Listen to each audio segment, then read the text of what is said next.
মা যখন ঘর ঝাড়ু দেয় তখন সবাই হাঁটাহাঁটি করে, তোমরা এভাবে সারাদিন ঘুরে বেড়াবে আর এদিকে আমি পরিষ্কার করব? কি হয়েছে মা? কোমরের ব্যথার জন্য ঠিকমতো ঘর পরিষ্কার করতে পারি না। কাজের মানুষ কোথায় মা? ও তো একদিন আসে আর একদিন আসে না। ঠিক আছে মা, আমি একটা ব্যবস্থা করছি। রিয়া, এখানে দেখো কি যেন ঘুরছে। আরে মা, এটাই তো আমাদের নতুন কাজের মানুষ, এটা হলো রোবট ক্লিনার। তার আগে দেখবো কারা শয়তানকে ভালো না বেশে আল্লাহকে ভালোবাসে। যারা আল্লাহকে ভালোবাসো তারা ভিডিওতে একটি লাইক করে চ্যানেলটি সাবস্ক্রাইব করে দাও, আর শয়তানকে ভালোবেসে থাকলে এই দুটোর ভিতর একটাও করো না, আর কমেন্টে আল্লাহু আকবার লিখে দাও।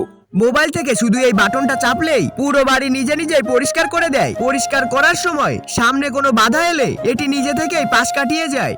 দরজার উঁচু নিচু জায়গা পেলেও সমান করে পরিষ্কার করে দেয়। মা, এ কি করছো? এতে শুধু পানির ট্যাঙ্ক ভরে দিলেই হবে। এছাড়া আগে থেকেই পরিষ্কার করার জন্য শিডিউল সেট করে রাখা যায়। তখন আপনি বাড়িতে থাকুন বা বাইরে, ফিরে এসে দেখবেন পুরো বাড়ি পরিষ্কার করে দিয়েছে। এর ডাস্টবিন থেকে জমে থাকা ময়লাও খুব সহজেই ফেলে দেওয়া যায়। এমনকি চার্জ শেষ হলেও এটি নিজে থেকে চার্জিং করে নেয়। আরে তাহলে এখন থেকে তো নিশ্চিন্তে সিরিয়াল দেখতে পারবো।